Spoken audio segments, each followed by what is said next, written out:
Pulso económico que, como es nuestra costumbre, empezamos pues echándole un vistazo a ver cómo le ha ido al IBEX 35. Hoy, cuarto día de caídas consecutivo, aunque lo que cae hoy es poca cosa, 0,20 abajo. El índice general termina la sesión en 9.366,9. Algunos valores han aprovechado bastante el día de hoy. CaixaBank, la que más sube, 2,24 arriba. Bankinter en segundo lugar, 1,83 arriba. Redella es la tercera, 1,16 de subidas. En el lado de los que hoy pierden pistonada, pues la que más pierde es Fluidra, 1,84. En segundo lugar, Celsa.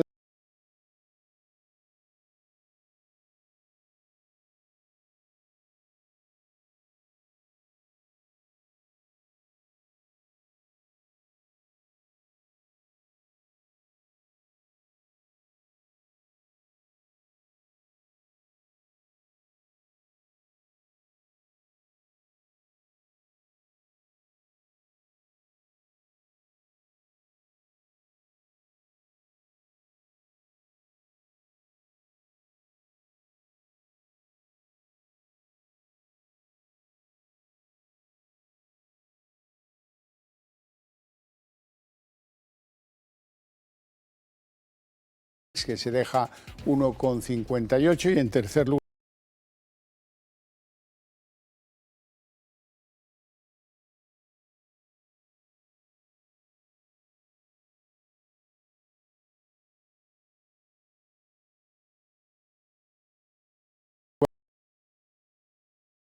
doblemente. Don Juan Avellán, profesor del IEB, muy buenas tardes. Muy buenas tardes. Bienvenido. Ya he alabado su moreno en otras ocasiones. Muchas gracias. Ahora lo sigo haciendo cada vez con más envidia. Sí. Bien, hablemos de la sesión de hoy. Parece que el IBEX choca de nuevo con máximos en el interés de las deudas y eso pues contrae pues lo que pueden ser los mercados. ¿Cómo ha visto la sesión?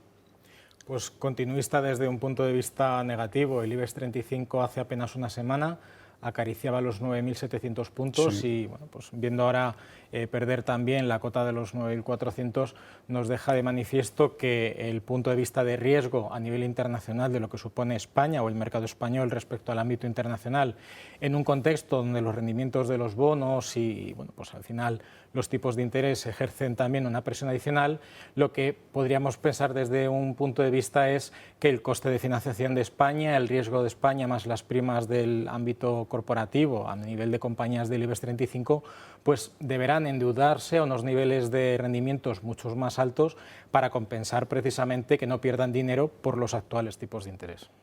Profesor Avellán. Sí, yo creo que estábamos en una situación muy de stand-by, que deberíamos de estar así, esperando a que se empiecen a producir ahora resultados empresariales, donde empiezan ahora en Estados Unidos a producirse, donde la senda de los tipos de interés parece que está marcada una próxima subida hacia finales de año en tanto la FED como el Banco Central Europeo y luego tipos de interés elevados hasta el final del año que viene. Parece que está todo marcado. ¿Eso qué debería de traer? Pues si los resultados empresariales, que parece que no van a ser malos, están bien, debería traer una subida de las bolsas y haber cerrado el año como se esperaba en esos 10.000, 10.100, pero no sé si lo veremos al final del año. Yo espero que por lo menos si volvamos a ese 9.700 y lo llevemos más para arriba. Sí, porque luego está la palabreja de la que nuestros dirigentes políticos, no solo españoles, sino internacionales, no quieren hablar nunca. Esta inflación es la palabreja. Y estamos metidos de hocicoz, pero eso de reconocerlo, pues quizás más adelante. Bueno, cambiemos de asunto. Hablemos de la renta disponible de los españoles y lo ha calculado la OCDE. La OCDE dice que si se calcula desde finales de 2019 hasta septiembre del año pasado, son los españoles los que dentro de la organización de los países desarrollados, los que más renta disponible han perdido. Ha caído la renta disponible española un 7,85%. Sí, es decir, hemos pasado de ir en coche a ir en moto o como una moto. Es decir, como bien dice el gobierno, es que no tiene sentido los datos que se dan. Cualquiera podría estar loco. Yo ya hay datos que no casi ni miro, como puedan ser los cocinados por el Instituto Nacional de Estadística en cuanto pues, a índice de precios, cómo puedan ser temas de paro. Hay que hacer un máster en recursos humanos para saber el paro que hay en España. Y bueno, lo que sí que está claro es la pérdida de capacidad adquisitiva que hemos tenido los españoles, y que eso es lo que más, eso es lo que realmente marca cómo se ha endurecido el bolsillo de las familias. Sobre todo, claro, sobre todo porque, además, teniendo en cuenta que la estructura organizativa o la estructura económica de España tiene una particularidad que la define o la incluye en ese ámbito de los países periféricos, lo tiene mucho más complicado para que desde el punto de vista de desarrollo económico pues pueda subirse al carro del resto de países europeos, o que al menos intente recuperarse en la misma medida en la que lo están intentando el resto de países europeos. Al definir que estamos viendo que la renta disponible de los españoles es la que más ha caído, el resto de los países europeos también ha caído, pero en menor medida porque han intentado tomar medidas compensatorias. Como la estructura del país no es industrial y en donde más se pueden desarrollar precisamente economías de escala o mejorar eficiencias a nivel financiero para que, en último término, incluso los trabajadores puedan mejorar sus salarios, al menos para compensar tanto la inflación como la subida de los tipos de interés, pues claramente España tiene una idiosincrasia, una estructura que prácticamente le hace imposible poder mejorar su situación respecto al resto de países en este contexto. Y sobre todo no nos olvidemos del concepto sobre el que pivotan todos estos temas, la productividad. Si la productividad es elevada, pues se podrán dar mejores salarios. Si no lo es, pues entonces no hay casi nada que hacer. Vamos a hablar de los fondos soberanos, porque resulta que los fondos soberanos ahora son famosos por la operación de Saudi Telecom sobre Telefónica, pero hay muchos más. Antes en la bolsa española se paseaba como Pedro por su casa el fondo noruego, ¿verdad? Es el más conocido aquí, pero hay muchos más.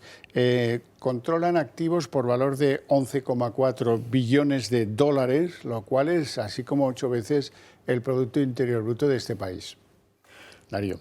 La particularidad de estos fondos soberanos es que el origen de los fondos soberanos de estas estructuras financieras es porque son países donde la mayor parte, una gran proporción de su riqueza proviene de materias primas. Noruega, el gas y el petróleo, por supuesto Arabia Saudí y los países árabes con el petróleo, y lo que tienen que darles salida a todo ese dinero que entra por la venta de esta materia prima y diversificarlo a nivel internacional, dentro de unos límites, como el que hemos visto con el caso de Saudi Telecom, con ese 5% que requiere aprobación del Estado, con un máximo de hasta un 10% del total del accionariado. No ha sido tan notorio que en el caso de Norges Bank ha pasado exactamente igual en el sector de la banca, sobre todo aquí en España y también en energéticas. Y es lógico y normal que ellos absorban la inflación positivamente para ellos en cuanto a lo que es la recaudación o las ventas de esta materia prima, y tienen que darle salida porque un dinero que está quieto sin hacer nada no genera ningún rendimiento, ni siquiera puede generar economías de escala o diversificación dentro de estos países. Entonces, sí, el origen es ese, que estos países tienen materias primas. Darío, se han vuelto más exquisitos. Antes se conformaban pues con empresas grandes de distribución, con participar en cosas, digamos, no estratégicas, y ahora ya van a por todas, sabedores de que son los que ponen la tela, ¿no? Claro, porque hace a lo mejor 10, 20 o 30 años era más un carácter de presencia o incluso de nobleza tener participaciones en determinadas empresas con cierta categoría más allá de su propia actividad, pero ahora se han especializado muchísimo, incluso creando subfondos temáticos de sectores y subsectores específicos, como por ejemplo el de Saudi Telecom, que solamente tiene en su posesión compañías del ámbito de las telecomunicaciones, en el caso de España, Telefónica, en el caso del Reino Unido, Vodafone, y por supuesto en Estados Unidos, AT&T o Verizon. Está claro, y además ahora los tenemos en Madrid en un congreso que han hecho, están en Las Torres, en el Hotel de Las Torres, están ahí, al cual no han acudido ni Sánchez ni Payete, no sé por qué, pero lo que decías, está claro, antes se conformaban, y bueno, y muchos de ellos actualmente lo que tienen una posición financiera y lo que están intentando es sacar rentabilidad a esa parte financiera. Por eso sorprende mucho, quitando Cepsa, que siempre Cepsa había estado participada a través del fondo, etcétera, siempre había estado participada en un 51, y pico por ciento por yo creo que por Argelia, por países árabes. Pues bueno, ahora tenemos, pues por ejemplo, lo que estamos viviendo con el ataque hacia Telefónica, que al fin y al cabo dices, nos encontramos en una situación donde es un sector que es estratégico, es el de las comunicaciones. Hay que poner encima de la mesa qué va a ocurrir con Telefónica, va a volver otra vez hacia Guajine o se va a quedar, o qué es lo que vamos a hacer, o vamos a seguir el tema de las comunicaciones más hacia Occidente, no China, o vamos a cambiar nuestras comunicaciones más orientadas a China. Es decir, para que veamos que son temas estratégicos y donde está bien que entre cualquier fondo de inversión financiero, pero ya una vez que empiezan a tomar control y empiezan a tener consejeros delegados dentro de los consejos, pues evidentemente habrá que plantearse como Francia. Es decir, a Francia esto le hubiera durado 5 minutos. Bueno, es decir, pones un pie en Carrefour y directamente te están echando fuera, pero vamos, está clarísimo. Me ha puesto un ejemplo que es, digamos, el país más cerrado de Europa. Sí. Bueno, eso que ven ahí en un recuadrito es el debate de investidura de Alberto Núñez Feijóo, que continúa y continúa y continúa. Nosotros a lo nuestro. La morosidad de la banca, que se mantiene casi milagrosamente en el 3,5%. Últimos datos de julio. Y eso siendo que pues, va decayendo el volumen de crédito que los bancos van concediendo y que algunos ya comparan con los estertores de la crisis del 2008. Vale. La morosidad no ha subido, si bien evidentemente si baja el volumen de crédito, el ratio pues mejora, está clarísimo que va a mejorar, pero en cualquier caso se ha subido un poco la morosidad hipotecaria. Desde luego no tenemos el problema que teníamos con la anterior crisis, no tiene absolutamente nada que ver. Prueba de ello es que la morosidad de promotoras y constructoras está en el 3,4%, me parece que frente a como terminaron al 30% de morosidad. Es decir, no tiene eso, es una situación totalmente distinta. Parece que está muy bien controlada esa morosidad, incluso en consumo. Se sigue manteniendo la morosidad en los créditos al consumo, con lo cual era una de las patas importantes en lo que son este año post-inflación, donde teníamos por un lado la subida de la inflación que iba a mejorar el margen y por otro lado, ojo que esa subida de tipos de interés lo que nos puede traer es una situación de crisis, esa situación de crisis la subida de la morosidad y de momento la morosidad está ahí agazapada. No todo va mal. No. Darío. A ver, también sobre todo teniendo en cuenta que el elevado o la tasa de crecimiento de los precios de la vivienda, sobre todo el incremento de los tipos de interés que ha encarecido los tipos de las hipotecas, pues ha sacado literalmente del mercado a mucha gente que probablemente era potencial impagador de estos créditos si se les hubieran concedido en estos últimos 2 o 3 años.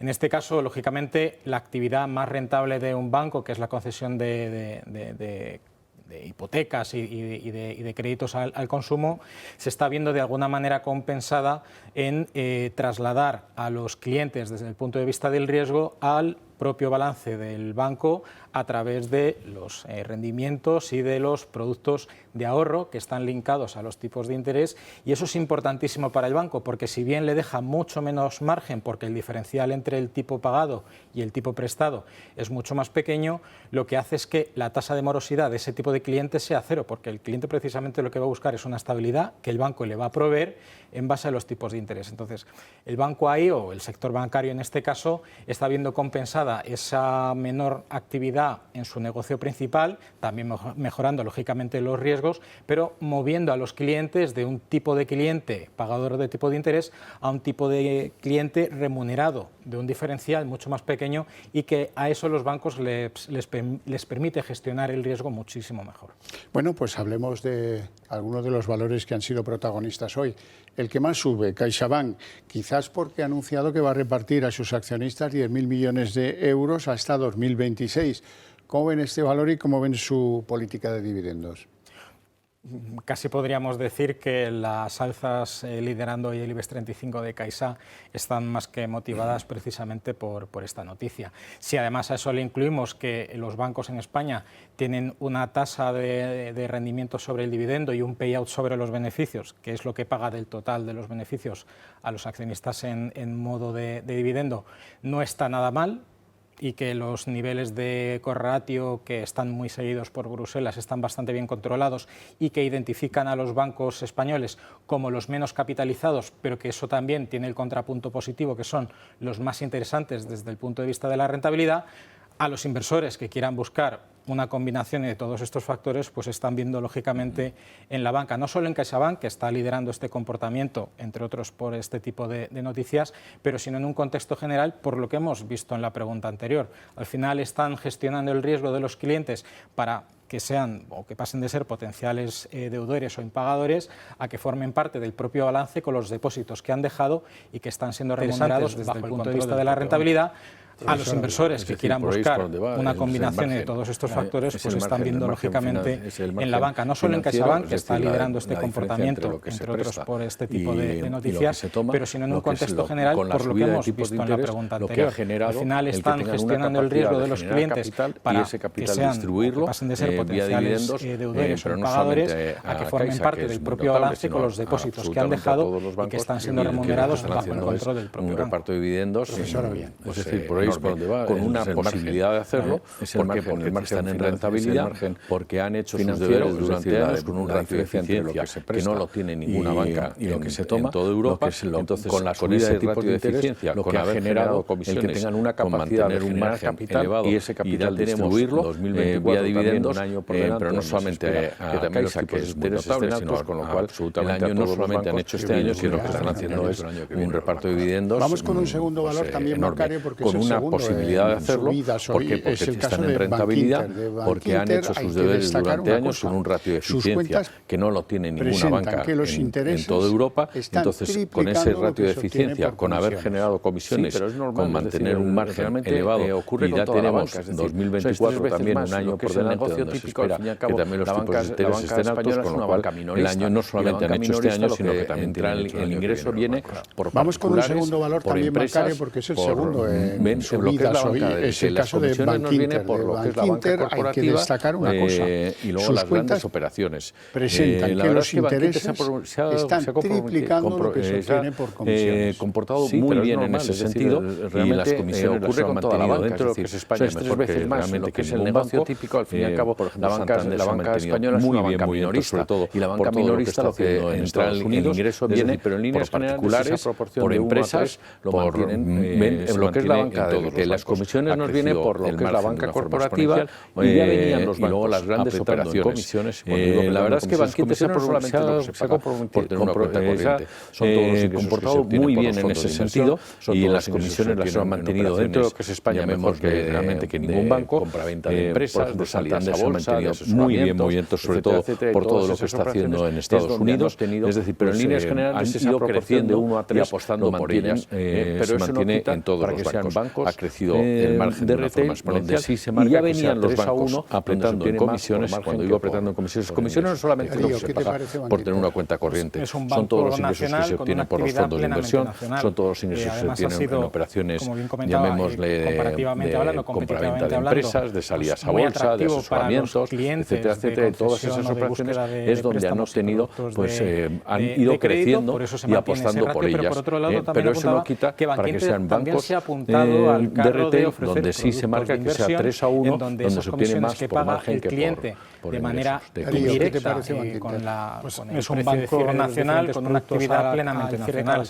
Además, ha sido a la mente tanto comentaba de inversión comparativamente hablando, algo que está cada vez más de moda, que son los muy atractivo para los clientes del precio diario de cierre del ETF, ya descuentas la parte proporcional de crédito, por eso se mantiene ese ratio, pero por otro lado también apuntaba que Bankinter también se ha apuntado al carro de ofrecer ya los estados de inversión, en donde esas comisiones que paga el cliente de manera indirecta, apostando con un negocio en el precio de cierre de los diferentes productos al cierre de cada sesión de la gama de productos, ahora mismo a la mente tanto los fondos de inversión tradicionales está permitiendo, pero algo que está cada vez más de moda, que son los haciendo venta cruzada de productos de inversión, del precio diario de cierre del ETF, para que los clientes ya descuentas la parte proporcional de los gastos de gestión anual, el cliente no lo nota desde el punto de vista diario en su inversión, pero indirectamente el banco ya los está percibiendo dentro de su gestión financiera. Por lo tanto, Bank Inter lo que está es apostando por un negocio en donde va un poquito más atrasado desde el punto de vista de la gama de producto, pero manteniendo esos ratios también le está permitiendo, o podemos intuir, que está haciendo venta cruzada de productos de inversión y productos de crédito para que los clientes pues tengan prácticamente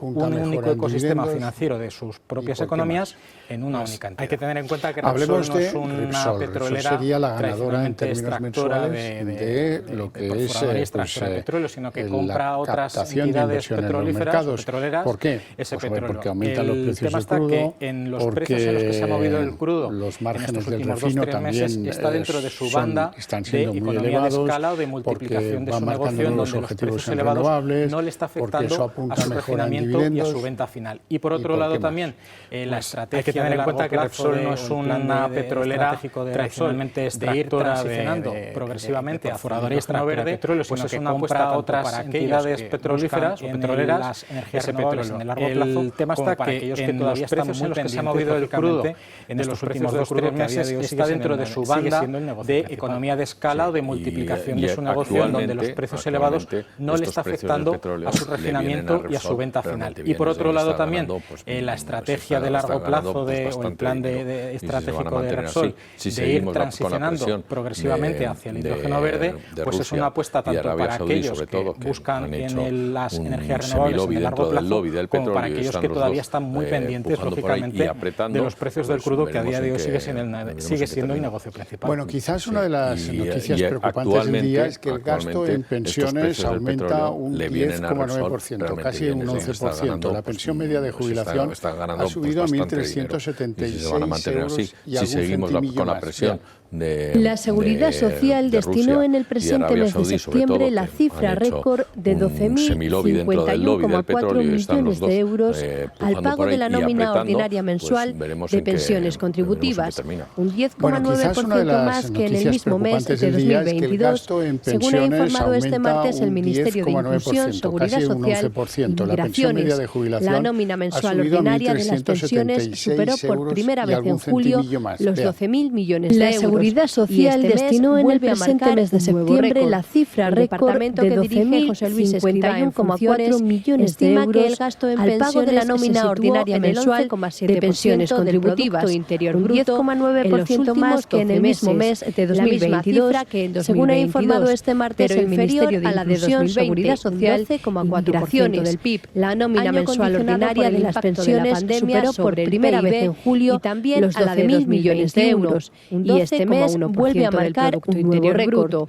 El departamento que dirige José Luis Escrivá en funciones estima que el gasto en pensiones se situó en el 11,7% del Producto Interior Bruto en los últimos 12 meses, la misma cifra que en 2022, pero inferior a la de 2020, aplicada desde principios de año. La pensión condicionado por el impacto de la pandemia sobre el PIB y también a la de 2021, un 12,1% del Producto Interior Bruto. En septiembre de este año se han abonado 10.073.434 pensiones contributivas, un 1,2% más que hace un año, algo más de 9,12 millones de pensionistas.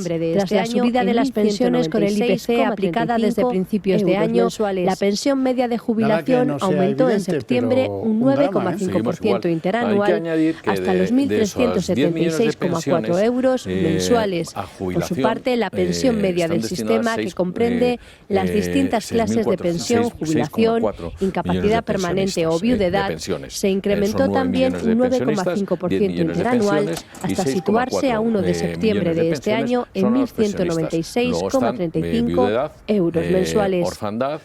Nada que no sea evidente, en cuanto a recursos, un drama. Seguimos igual. Hay que añadir que de esos 10 millones de pensiones a lo que es la jubilación, 2.000 están destinadas, 6.000 a incapacidad, 6,4 millones de pensionistas. Es las de pensiones.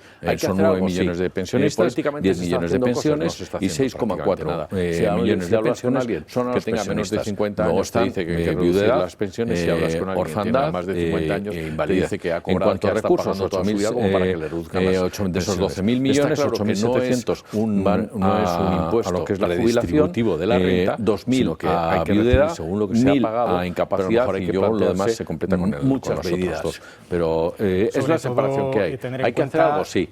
Políticamente se están haciendo cosas, no se está haciendo prácticamente nada. Si hablas con alguien que tenga menos de 50 años, te dice que hay que reducir las pensiones. Si hablas con alguien que tenga más de 50 años, te dice que ha cobrado, que está pagando toda su vida como para que le reduzcan las pensiones. Está claro que no es un impuesto redistributivo de la renta, sino que hay que recibir según lo que se ha pagado, pero a lo mejor hay que plantearse muchas medidas. Por vuestra presencia y vuestras opiniones, y nos vemos enseguida en la redacción abierta. Desde luego, desde el punto de vista recaudatorio del Estado, la presión sobre el ámbito privado es tan elevado que incluso es tan restrictivo que está eliminando